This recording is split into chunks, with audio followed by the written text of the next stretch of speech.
আসসালামু আলাইকুম। বাংলাদেশের প্রশাসনিক ইতিহাসে আজ এক গুরুত্বপূর্ণ মাইলফলক সংযোজিত হয়েছে। দীর্ঘ প্রতীক্ষার অবসান ঘটিয়ে জাতীয় নবম বেতন স্কেল আনুষ্ঠানিকভাবে অনুমোদিত হয়েছে।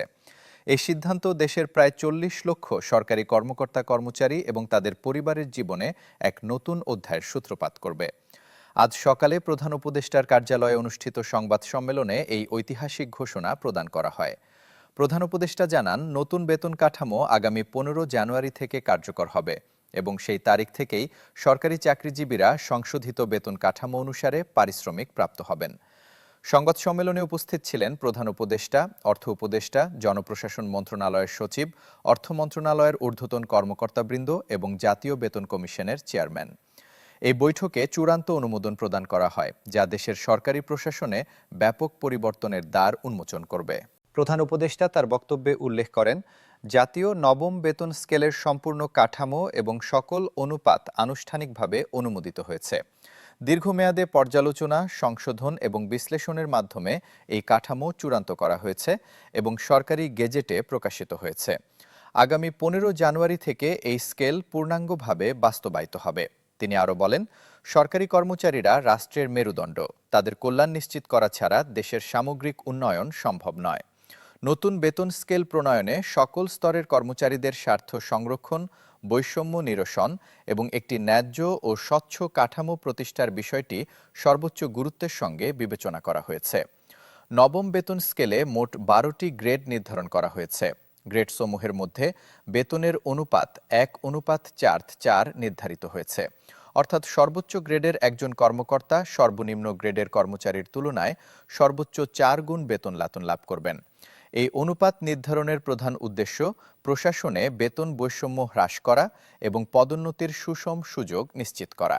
নতুন বেতন কাঠামো অনুসারে সর্বনিম্ন গ্রেডের মূল বেতন নির্ধারিত হয়েছে ৩১,০০০ টাকা। এই গ্রেডে অফিস সহায়ক, পরিচ্ছন্নতা কর্মী এবং সমপর্যায়ের পদের কর্মচারীরা অন্তর্ভুক্ত থাকবেন। অপরদিকে সর্বোচ্চ গ্রেডের মূল বেতন হবে ১,৬০,০০০ টাকা। এই গ্রেডে সচিব পদমর্যাদার কর্মকর্তাগণ অন্তর্ভুক্ত থাকবেন। প্রধান উপদেষ্টা উল্লেখ করেন, একজন সাধারণ কর্মচারী থেকে শুরু করে সচিব পর্যন্ত সকলেই যাতে নিজেদের সম্মানিত অনুভব করেন, সেই লক্ষ্যেই এই কাঠামো প্রণয়ন করা হয়েছে। বেতনের অনুপাত ১:৪ সীমিত রাখা এবং ১২টি সুস্পষ্ট ধাপে পদোন্নতির সুযোগ রাখার ফলে প্রতিটি কর্মচারী তার পেশাগত জীবনে উন্নতির পথ স্পষ্টভাবে দেখতে পাবেন। নবম বেতন স্কেলের সবচেয়ে উল্লেখযোগ্য এবং যুগান্তকারী বৈশিষ্ট্য হল শতভাগ পেনশন ব্যবস্থার প্রবর্তন। এটি বাংলাদেশের সরকারি চাকরির ইতিহাসে একটি মাইলফলক হিসেবে চিহ্নিত হবে। এই পেনশন ব্যবস্থা বাস্তবায়নে সরকার ৩টি সুনির্দিষ্ট পদক্ষেপ গ্রহণ করেছে। প্রথম পদক্ষেপ হিসেবে সম্পূর্ণ ডিজিটাল পেনশন ব্যবস্থা চালু করা হবে। প্রতিটি কর্মীর সম্পূর্ণ তথ্য কেন্দ্রীয় সার্ভারে সংরক্ষিত থাকবে এবং চাকরি জীবনের শুরু থেকে সমাপ্তি পর্যন্ত সকল তথ্য ডিজিটাল পদ্ধতিতে সংরক্ষণ করা হবে, যাতে অবসর গ্রহণের সময় কোনো জটিলতার সৃষ্টি না হয়। দ্বিতীয় পদক্ষেপে পেনশন নির্ধারিত হবে সম্পূর্ণ বেতনের ভিত্তিতে। বেতনের প্রতিটি উপাদান যথা মূল বেতন, বাড়ি ভাড়া ভাতা, চিকিৎসা ভাতা এবং অন্যান্য সকল ভাতা পেনশন গণনায় অন্তর্ভুক্ত করা হবে। এর ফলে পেনশনের পরিমাণ উল্লেখযোগ্যভাবে বৃদ্ধি পাবে। তৃতীয় পদক্ষেপে দ্রুত অনুমোদন প্রক্রিয়া নিশ্চিত করা হবে। অবসর গ্রহণের মাত্র ৩০ দিনের মধ্যে পেনশন অনুমোদন এবং বিতরণ সম্পন্ন হবে। এজন্য একটি স্বয়ংক্রিয় ব্যবস্থা প্রতিষ্ঠা করা হবে, যা মানবিক হস্তক্ষেপ হ্রাস করবে এবং প্রক্রিয়াকে স্বচ্ছ ও ত্বরান্বিত করবে। অর্থ উপদেষ্টা জানান, এই পেনশন ব্যবস্থার ফলে সরকারি কর্মচারীদের অবসরোত্তর জীবন হবে নিরাপদ, সুরক্ষিত এবং মর্যাদা সম্পন্ন। তারা নিশ্চিন্তে অবসর গ্রহণ করতে পারবেন এই জেনে যে তাদের এবং তাদের পরিবারের ভবিষ্যৎ সুরক্ষিত রয়েছে। সরকার ইতোমধ্যে নবম বেতন স্কেলের আনুষ্ঠানিক গেজেট প্রকাশ করেছে।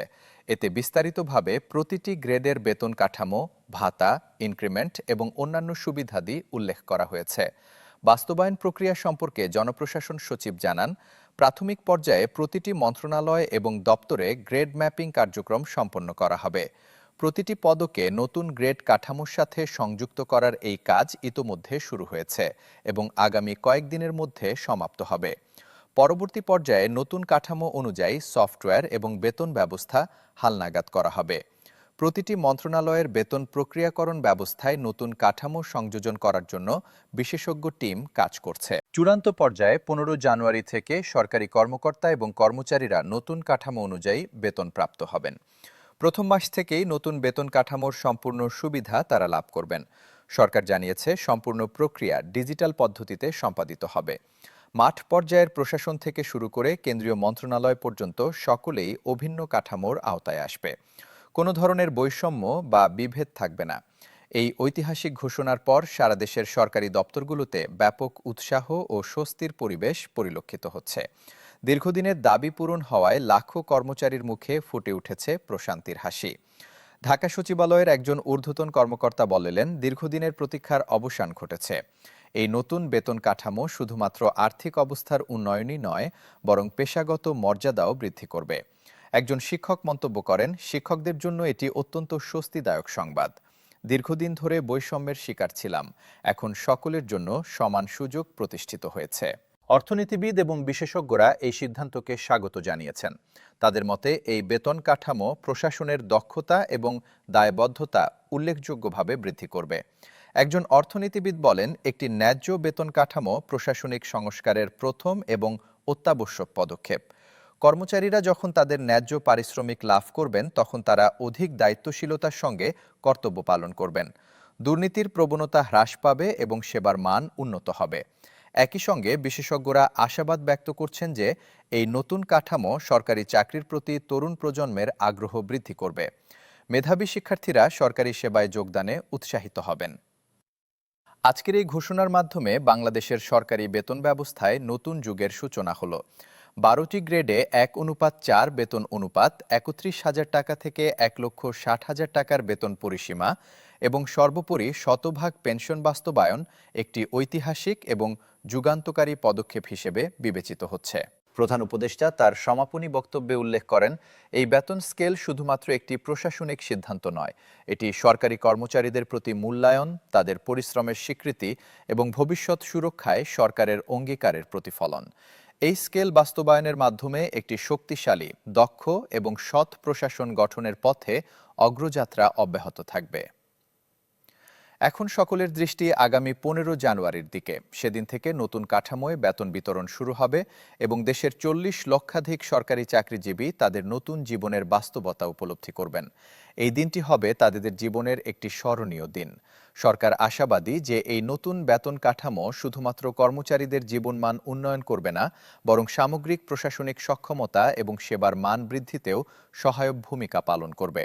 এটি হবে একটি উভয় পক্ষের জন্য লাভজনক পরিস্থিতি। কর্মচারীরা পাবেন ন্যায্য পারিশ্রমিক এবং জনগণ পাবেন উন্নত সেবা। আপনাদের সঙ্গে থাকার জন্য ধন্যবাদ।